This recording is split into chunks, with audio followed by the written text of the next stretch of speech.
어린이 동화에 보면은 자유를 포기한 새라는 동화가 하나 있습니다. 새를 사랑하는 사람이 있었고요. 이 새를 새장에 예쁜 새를 놓고 애지중지 이렇게 길렀습니다. 먹이도 잘 주었고 물도 그때그때 신선한 물을 주면서 이 새를 아낌없이 사랑했습니다. 그러던 어느 날 이 새가 주인에게 말을 합니다. 주인님, 내 안에 한 가지 소원이 있습니다. 그 주인이 무슨 소원이냐고 말해보라고. 그랬더니 이 새가 내가 이 새장 안에만 갇혀 있다 보니까 너무 깝깝하고 답답하고 힘듭니다. 그래서 마음껏 한번 하늘을 날고 싶습니다. 그 말을 하는 거예요.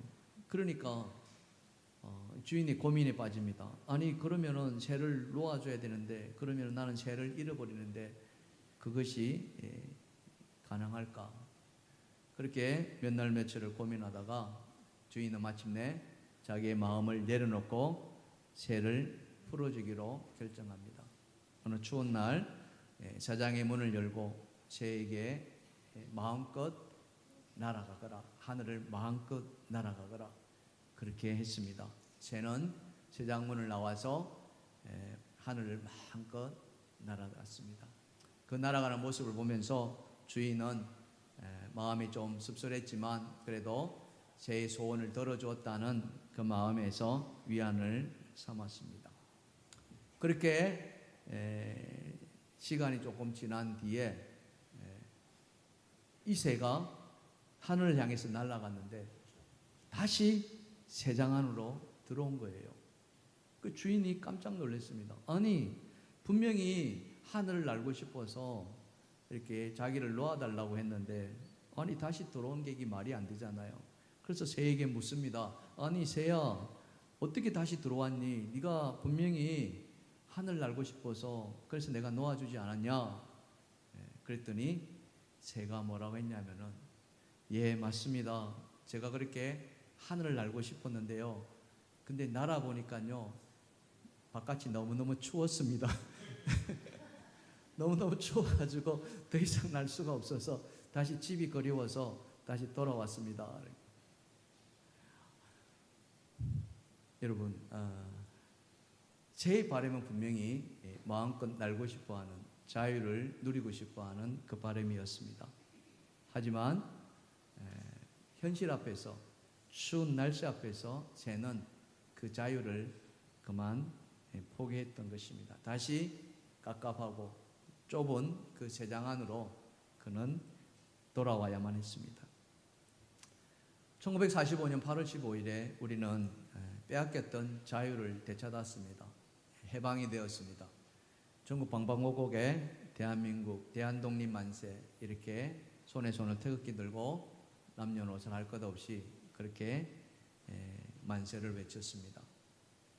그러나 그 만세를 외친 지 불과 5년이 채 되지 않아서 우리는 6.25라는 또 다른 동족상잔의 비극을 맞이했습니다.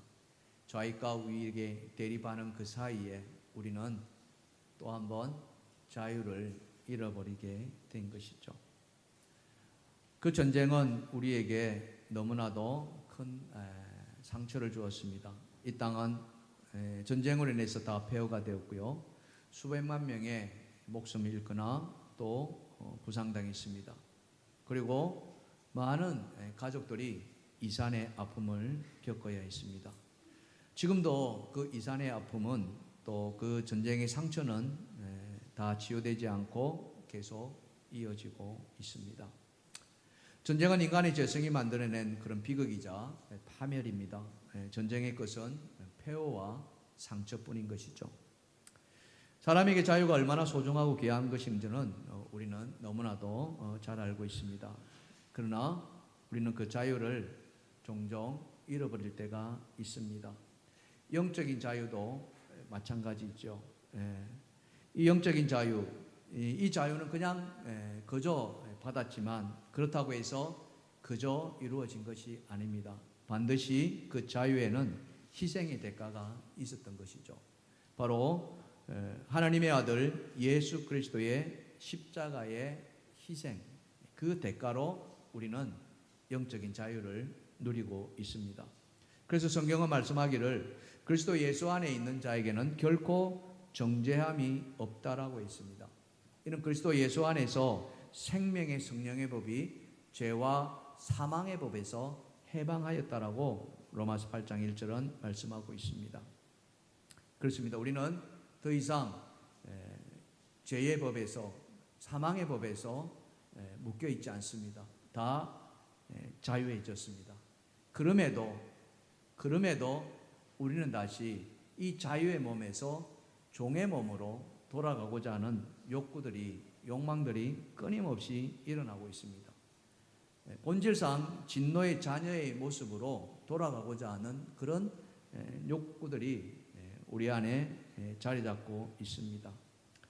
저는 오늘 6.25를 앞두고서 이 자유에 대해서, 더군다나 하나님이 주시는 이 영적인 자유, 더 이상 죄의 종이 아니라 주님의 자녀가 되는 이 엄청난 자유, 이것을 어떻게 지킬 수 있는가 하는 것을 여러분과 함께 오늘 이 말씀을 통해서 함께 나누었으면 합니다. 자, 첫 번째 주제입니다. 다 같이 읽어봅시다. 시작. 자유를 지키는 것은 구원의 은혜를 기억하는 데서 비롯된다. 예, 자유는 무엇을 기억하는데요? 구원의 은혜, 바로 이겁니다. 오늘 본문의 배경은 애굽에서 탈출한 이스라엘 백성들의 이야기임을 여러분들이 너무나 잘 알고 있습니다. 애굽을 빠져나오면서 그들은 어마어마한 것을 경험하죠. 기적을 경험합니다. 그 기적이 뭐였습니까? 바로 홍해의 기적이었습니다. 바다가 갈라지고요. 그 갈라진 사이로 이스라엘의 수백만 명은 무사히 바다를 건너옵니다. 뿐만 아니라 바다를 건너온 그들의 눈앞에 펼쳐진 것은 바닷물이 합쳐지면서 자기들을 뒤쫓아오던 수많은 애굽의 병거들이 그 바다에 수장되는 것을 보았죠. 그래서 그들은 하나님이 살아계심과 하나님의 역사와 하나님의 기적을 찬양하지 않을 수가 없었습니다. 그래서 찬양했던 그 찬양이 뭐냐면은 출애굽기 15장에 보시면은 여호와는 나의 힘이요 노래시며 나의 구원이시로다. 그는 나의 하나님이시니 내가 그를 찬송할 것이요 내 아버지의 하나님이시라고 높였습니다. 여러분, 이 찬양, 하나님을 높인 이 출애굽하고서 홍해의 기적을 경험했던 이스라엘이 그 하나님을 찬양했던 이 찬양의 내용을 가지고 곡을 붙인 것이 보라 하나님이라는 찬양곡이에요. 보라 하나님. 한번 반주 한번 부탁할까요?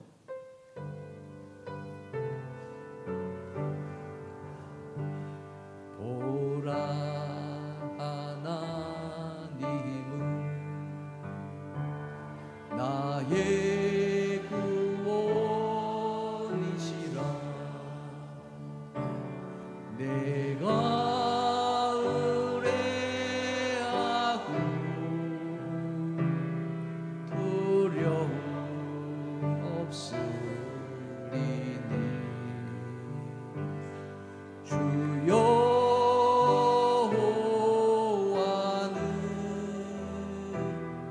나의 힘이시며 나의 노래시며 나의 구원이라.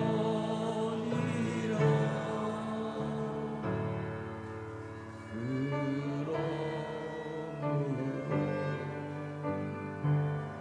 너희가 기쁨으로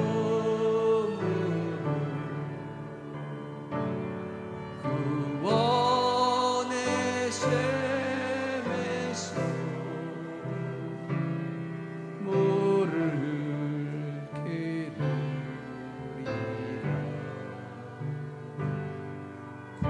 구원의 샘에서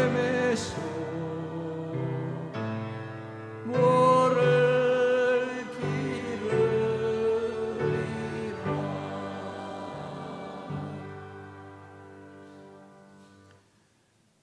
여러분, 이 노래의 찬양의 배경을 알고 나니까 이 찬양이 더 가슴으로 와닿지 않습니까? 여호와는 나의 구원이시라. 여호와는 나의 힘이시며 나의 노래이시며 나의 구원이시라. 제가 이 찬양을 이렇게 부르면서 여러분들 표정을 이렇게 살폈더니요, 어떤 분은 이 찬양에 은혜가 임하여서 이 찬양 속으로 이렇게 흡수돼 들어가는 표정을 이렇게 지어요. 너무 감사합니다. 여호와는 나의 구원이시고. 근데 어떤 분은 찬양을 부르는데도 이게 찬양인지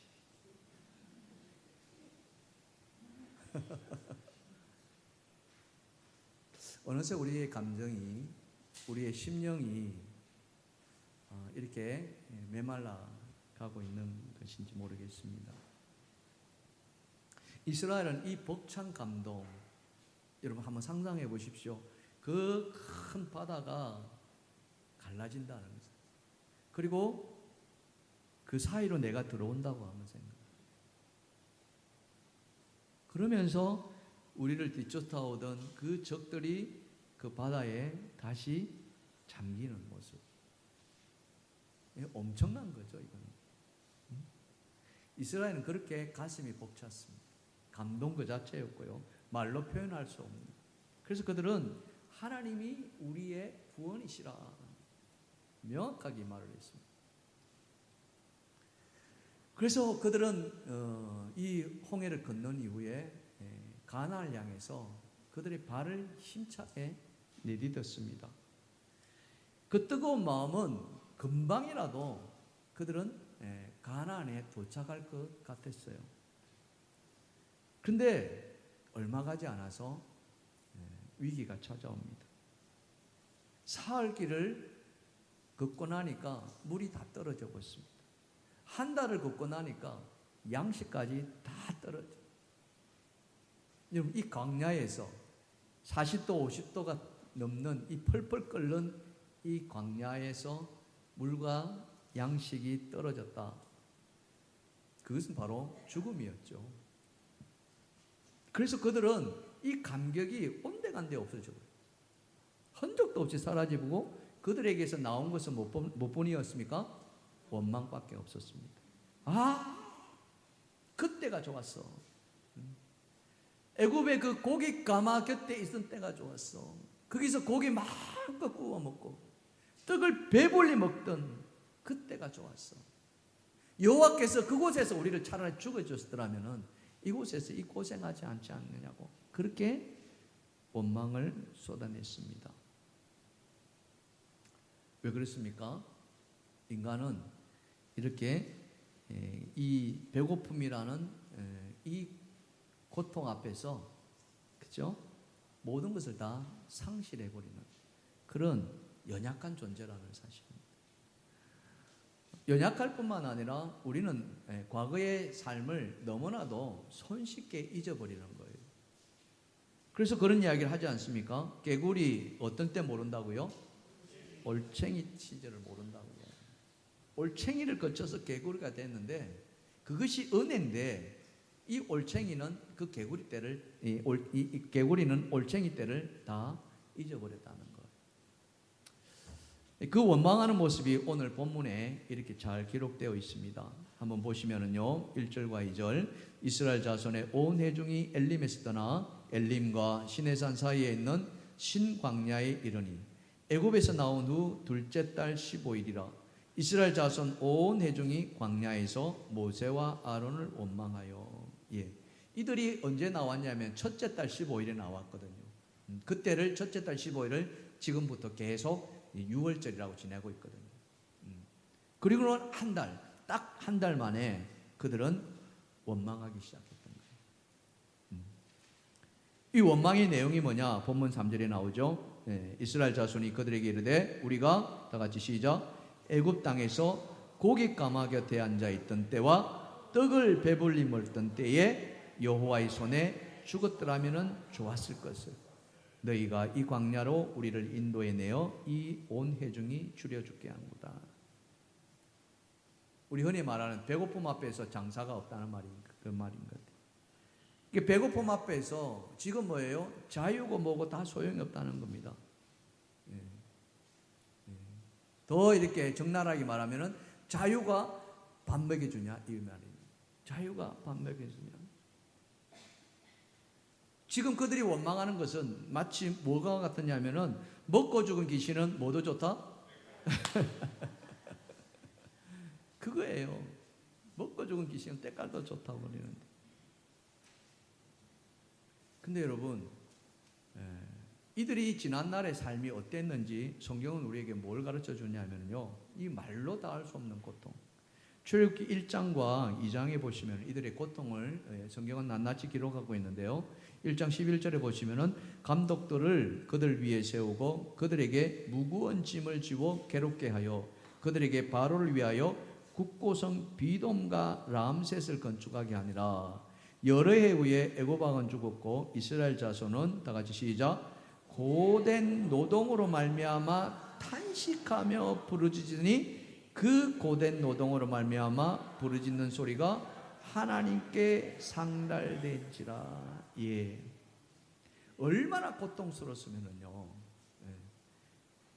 우리가 흔히 말하는 이제 그죠? 노동 아닙니까? 근데 그들의 노동을 성경은 뭐라고 이야기하고 있냐면 점점 가혹되었다는 게. 나중에는 벽돌을 구워서 이 국고성을 짓는데 이 벽돌에 재료를 안 주는 거예요. 지푸라기가 그 안에 들어가야 되는데 그 지푸라기를 너희가 직접 들여서 구에다가 벽돌을 구워라 이렇게 나오는 거예요. 그러니 이스라엘의 그 고통은 배가가 된 거예요. 그래서 그는 참다 못해서 하나님 앞에 탄식합니다. 부르짖습니다. 하나님 살려주세요. 하나님 이 고통의 현장에서 우리를 벗어나게 해 주시옵소서. 그렇게 하나님을 부르짖었고 하나님은 그 부르짖음 앞에 응답하신 거죠. 모세와 아론을 통해서 이렇게 그들을 구출했습니다. 우린 여기서 깨닫는 것은 뭐냐? 사람이 고난이 닥치잖아요. 그 고난 앞에서 고통이 주어지면요, 사람의 본질을 잊어버린다는 겁니다. 현실의 문제 앞에 삶의 가치와 삶의 본질을 다 내팽겨 쳐버린다는 거죠. 영적인 세계는 말로 다 할 수 없이, 그죠? 영적인 세계는.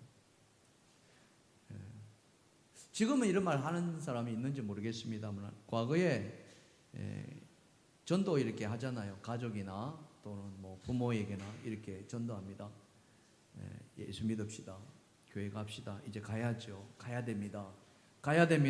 가세요. 아버지 가십시다. 여보 이제 교회 가십시다. 라고 딱 말하면은 뭐라고 이야기합니까? 예수가 뭐 한다? 밥 먹여주냐. 예수가 밥 먹여주냐. 그죠? 옛날에 막 그랬다니까요. 교회 가면 떡이 나오냐 밥이 나오냐 막 이렇게 했다니까요. 예수님도 사실은 굉장히 고통스러운 시간들을 보냈습니다. 사역 시작하면서 예수님은 성령에 이끌려서 광야로 들어가시지 않습니까? 마태복음 4장에 보시면은 그 광야에서 40일을 금식을 하십니다. 성경에 보면은 굶주리셨다 이렇게 말합니다. 굶주리셨다. 굶주린다는 것은 고통당했다는 거예요. 40일 동안 고통당했다는. 근데 그 굶주린 예수님에게 누가 찾아옵니까? 이 사탄이 찾아온. 여러분, 사탄이 예수님을 찾아간다는 게 상상이 되십니까? 예수님이 보입니다. 사탄은 어떻게 할까요? 찾아갈까요? 도망갈까요? 도망갈 존재입니다. 예수님 앞에 꼼짝 못하는 존재예요. 그런데 사탄이 예수님을 찾아가는 거예요. 놀랍지 않습니까? 그 굶주린 예수님, 고통당하는 예수님, 허기져가지고 정신도 차리지 못할 정도의 그런 아픔 속에 있는 예수님에게 사탄이 말합니다. 뭐라고 이야기합니까? 네가 하나님의 아들이면 이렇게 나오는. 네가 하나님의 아들이면. 우리로 치면은 네가 예수 믿으면 이런 거 똑같은 거죠. 이 돌들을 떡덩이가 되게 하라. 40일 동안 굶주린 예수님에게 떡이라는 말을 이렇게 들려줍니다. 우리는 경험에 의해서, 그죠? 경험에 의해서 단어가 귀에 들어오면은 그것이 연상작용을 인해서, 그죠? 조건 반사가 일어납니다. 그래서 떡 그 순간에 하는 건 벌써 입에 침이 스르르 고이지, 그렇잖아요. 여러분 통닭 생각하시면 어때요? 벌써 먹고 싶은 마음들이 막 생겨날 수 있지 않습니까? 똑같은 거예요. 떡덩이 얼마나 먹고 싶었겠습니까? 근데 예수님이 그 순간을 견뎌내셨습니다. 근데 예수님이 견뎌내시고자 해서 견뎌낸 것이 아니라 예수님을 견디게 하신 것이 있다는 거죠. 그게 뭐였습니까? 바로 말씀이었다. 예수님은 인자였습니다. 연약한 우리의 육신과 똑같았어요. 우리와 성정이 똑같았습니다. 그러나 그 예수님 안에는 하나님의 생명이 있었습니다.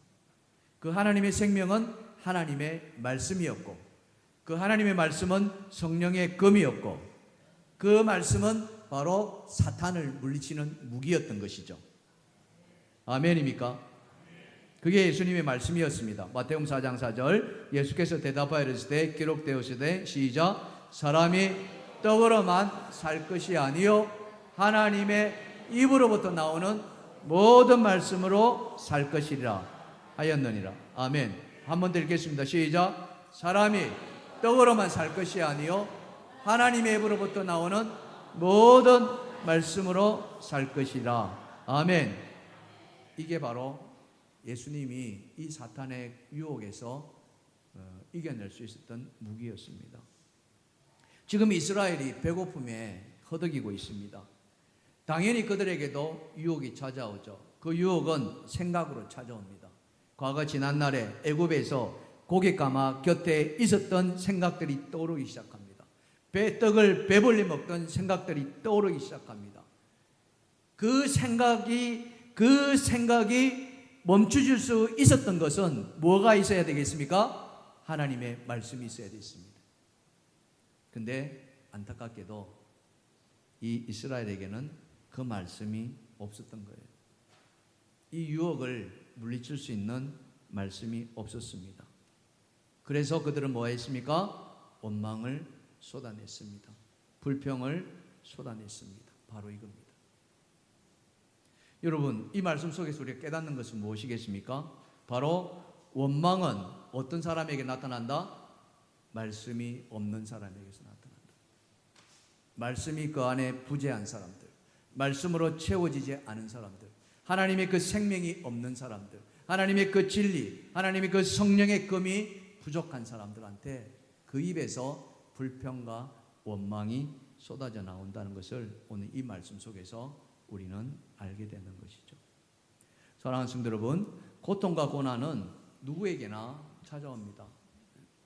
언제 어디서 어떻게 닥쳐올지 우리는 잘 알지 못합니다. 그러나 그 고난과 또 그 고통을 우리는 견뎌내야만 합니다. 근데 하나님은 그것을 이겨낼 수 있게끔, 그것을 견뎌낼 수 있게끔, 견뎌낼 뿐만 아니라 그것을 물리칠 수 있는 강력한 무기를 우리에게 들려주셨습니다. 그게 뭐였습니까? 바로 하나님의 말씀이라는 사실이죠. 바로 그겁니다. 그래서 우리가 그 하나님의 말씀을 끊임없이 우리의 이 심령 속에, 심중이라고 표현했습니다. 깊이 새기고 쌓고 쌓아놔야 한다는 거죠. 성경은 우리에게 뭐라고 이야기합니까? 스스로 속이지 말라. 하나님은 만홀히 여김을 받지 아니하시며 사람이 무엇으로 심든지 심은 대로 거두리라 했습니다. 아멘. 육체를 위하여 심는 자는 육체로부터 썩어질 것을 구하고 성령을 위하여 심는 자는 성령으로부터 영생을 거둔다는 거예요. 우리는 무엇을 심든지 우리의 자유입니다. 우리가 선택할 수 있습니다. 그러나 하나님이 원하시는 것은, 아니 우리가 원하는 것은 바로 영생이겠죠. 썩어질 것을 원하는 사람이 있겠습니까? 그렇다면 오늘 우리가 심어야 될 것이 있다면 그것은 무엇이겠습니까? 그것은 바로 생명의 양식인 바로 이 진리의 말씀인 줄 믿습니다.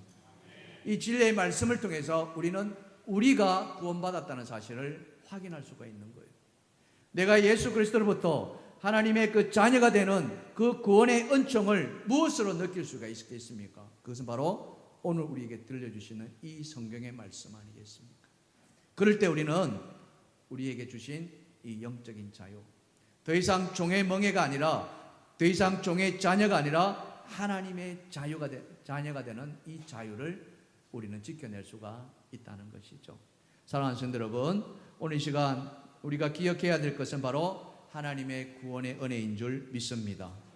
그것을 기억하는 여러분 되기를 주님의 축원합니다. 두 번째 주제입니다. 말씀에 순종할 때 영적 자유는 지켜진다라고 했습니다. 그렇습니다. 예, 하나님이 우리에게 주시는 이 말씀, 그렇죠? 여기에 얼마나 많이 들어 있습니까?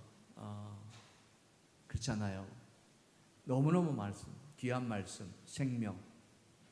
근데 이 말씀이 나의 레마가 아니라면, 즉 나를 살리는 생명의 말씀이 아니라면 이 말씀은 그냥 책일 뿐입니다.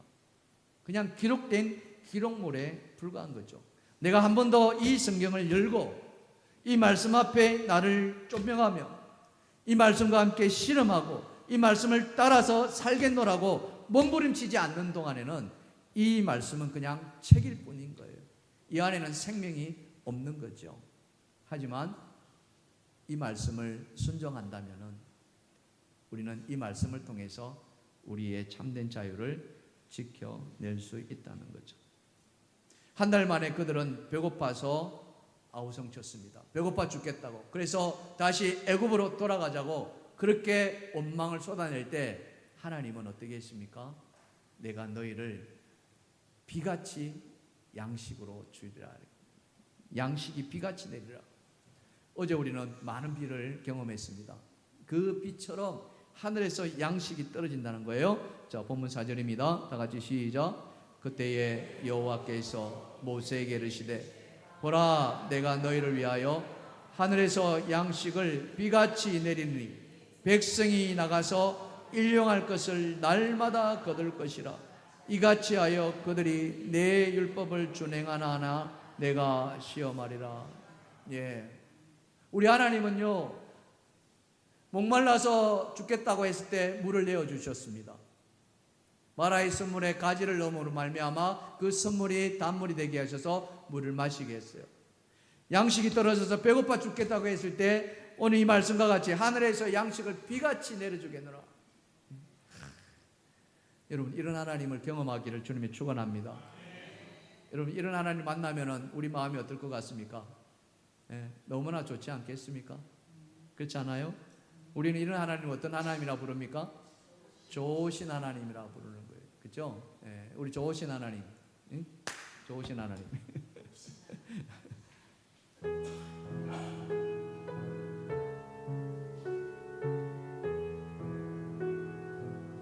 우리 감사하는 마음으로 좋으신 하나님, 좋으신 하나님, 참 좋으신 나의 하나님. 우리의 기도를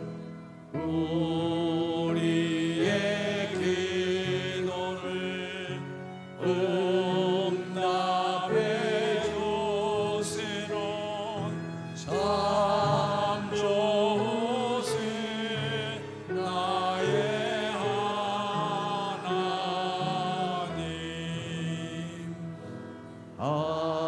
한없는 축복을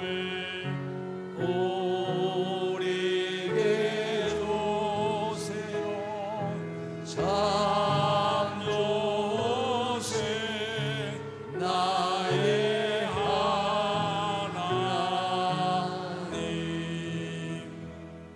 사랑하는 성도 여러분, 이 좋으신 하나님, 우리의 기도를 들어주시고 한없는 축복을 내려주시는 이 좋으신 하나님이 오늘 여러분 안에 임하기를 간절히 축원합니다. 축원합니다. 늘 이런 하나님과 동행하는 삶을 살기를 주님의 축원합니다. 근데 이 좋으신 하나님을 동행하기 위해서 오늘 하나님 뭐라고 이야기했습니까? 이스라엘 백성에게 뭐라고 이야기했습니까? 이 약속을 지키라는 거예요. 이 율법을 준행하라는 거예요. 이 율법은 뭐였습니까? 내가 이 하늘에서 양식을 매일같이 주겠노라. 일용할 양식을 주겠노라 했습니다. 근데 이스라엘은 처음에 안 믿었어요. 처음에 배고파서 이 그들에게 보이는 이 만나를 그냥 힘껏 다 거둬들였습니다. 10사람이 먹어야 할 것을 20사람이 있거든. 2사람이 먹을 걸 막 10사람 분을 막 그래가지고 차곡차곡 쌓아놨어요. 하나님이 이거 내려주시는데 언제 또 내려줄지 모른다. 인간의 생각은 얼마든지 그럴 수 있습니다. 근데 여러분 어떻게 되었습니까? 그렇게 남겨두었더니 쌓여진 그 만나가 어떻게 됐어요? 다 썩어 문드러졌다. 그렇죠? 우리도 집에서 음식했다가 그것이 시간 지나면은 이렇게 썩는 것을 다 경험하지 않았습니까? 그거 먹을 수 있어요? 없어요? 없습니다. 왜 그들이 그것을 썩게 만들었습니까? 하나님을 믿지 않았다는 것. 하나님의 약속을 믿지 않았다는 것. 약속을 붙들지 않았다는 것. 하나님 분명히 일용할 양식을 먹을 만큼 주겠노라 했는데 그들은 그걸 믿지 않았다는 거죠. 그래서 오늘 그 말씀을 내 율법을 준행하나 아니하나 내가 보리라 이렇게 말하는 거죠. 여러분 자유라 해가지고요 마음대로 하는 게 아니라는 거죠. 그렇잖아요. 이스라엘 백성들은 종에서 자유의 몸이 되었습니다. 그래서 자유의 몸이 되어서 그들은 마음껏 누릴 수가 있었습니다. 그러나 말씀이 없다면은, 말씀으로 절제하지 못한다면은 그 자유는 뭐가 되겠습니까? 방종이 될 수밖에 없다는 거죠. 내 마음대로 하는 자유, 절제가 동반되지 않는 자유, 책임과 순종이 따르지 않는 그 자유는 그죠? 사람을 망치게 한다는 거예요. 그래서 하나님은 이 말씀을 순종하라고 이야기합니다. 이스라엘 백성들에게 그 양식을 하늘의 비같이 내가 내려주겠는데 그 양식이 매일같이 내가 내려주겠는데 그것을 네가 믿고 따라오라고 말씀하고 있다는 사실. 오늘 우리에게 주시는 이 귀한 말씀 여러분 마음에 새겨지기를 주님의 축원합니다. 우리에게 주신 이 귀한 생명의 말씀을 여러분 순종으로 나아가시기를 주님의 이름으로 축원합니다.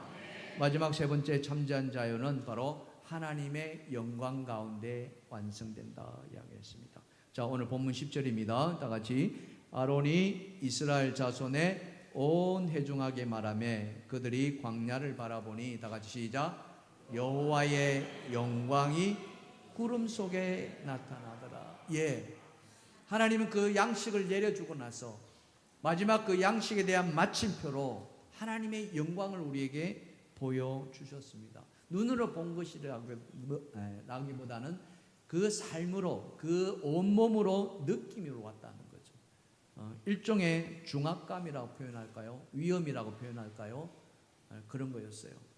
왜냐하면 영광이라는 이 단어가 카보드라는 단어인데요. 이 카보드는 다른 뜻이 아니라 바로 무게를 말하는 거예요. 무게. 무겁게 느껴지는 거예요. 눌려지는 느낌. 여러분 우리가 누워있을 때 뭔가 무거운 것이 탁 눌리면은 그죠? 그 무게를 느끼지 않습니까? 바로 그 이야기입니다. 하나님의 그 영광은 이 이스라엘 백성들에게 그 엄청난 중압감, 이것은 듣지 않으면 안 되는, 실행하지 않으면 안 되는 그 무게로 다가왔다는 것이죠. 그래서 그들은 그 영광 앞에 자기 자신들을 다 내려놓습니다. 사랑하는 성도 여러분, 자유라는 것은 바로 이 하나님의 영광 안에 있을 때 비로소 완성된다는 것을 믿으시길 바랍니다. 왜냐하면 그 하나님의 영광 앞에 우리 자신을 내려놓고 하나님의 그 다스림과 하나님의 그 이끄심과 하나님의 그 통치에 우리가 순종하며 나아가기 때문에 그 하나님 나라 안에 있을 때만이 참 자유를 얻게 된다는 거죠. 그래서 예수님이 말씀하시기를 요한복음 8장 31절과 32절입니다. 다 같이 시작. 너희가 내 말에 거하면 참으로 내 제자가 되고 진리를 알지니 진리가 너희를 자유롭게 하리라. 아멘. 아멘. 그렇습니다. 영원한 자유, 참된 자유는 바로 진리 안에 있을 때 누릴 줄 믿습니다. 할렐루야. 그 자유함 속에서 우리는 하나님을 보면서 저 하나님이 나의 하나님이라는 거죠. 오늘 본문에 이스라엘 백성들에게 하나님 그것을 말씀해 주고 있습니다. 본문 12절입니다. 시작. 너희가 해질 때에는 고기를 먹고 아침에는 떡으로 배부르니 내가 여호와 너희의 하나님인 줄을 알리라 하라. 아멘. 하나님이 이 말씀 속에서 주시고자 했던 건 뭡니까? 하나님이 이스라엘 백성들에게 그 매일같이 양식을 비같이 내려준 중요한 목적이 무엇입니까? 그것은 다른 것이 아니라 너희가 하나님을 잊어버리고 다시 종으로 돌아가겠다는 그들한테 내가 너희의 하나님이라는 사실, 너희를 책임지고 너희를 가나안 땅으로 이끌어서 내 백성으로 삼겠다는 그 하나님의 말씀이라는 거예요. 그 하나님을 다시 깨우쳐 주기 위해서 이 말씀을 해 주신 거예요.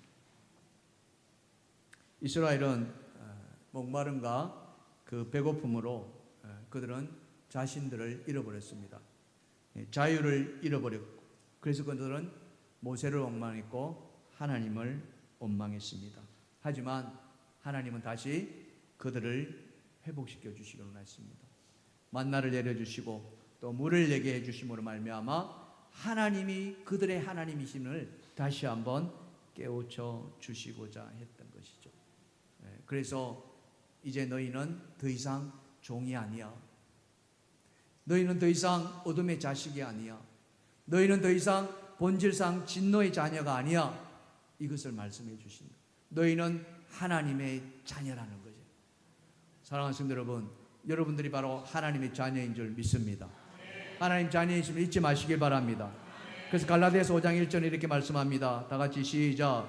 그리스도께서 우리를 자유롭게 하려고 자유를 주셨으니 그러므로 굳건하게 서서 다시는 종의 멍에를 매지 말라. 아멘. 다시는 종의 멍에를 매지 말라. 한번 잃어버린 자유는 다시 찾기가 얼마나 힘든다는 것을 우리는 뼈저리게 느끼지 않았습니까? 수많은 희생이 따라야만 했습니다. 이제 우리는 그 자유를 두 번 다시 잃지 말아야 되겠습니다. 내 안에 찾아오신 예수 그리스도가 오늘 우리의 영혼을 자유케 하시리라 믿습니다. 그 자유를 누리시기를 주님의 축원합니다.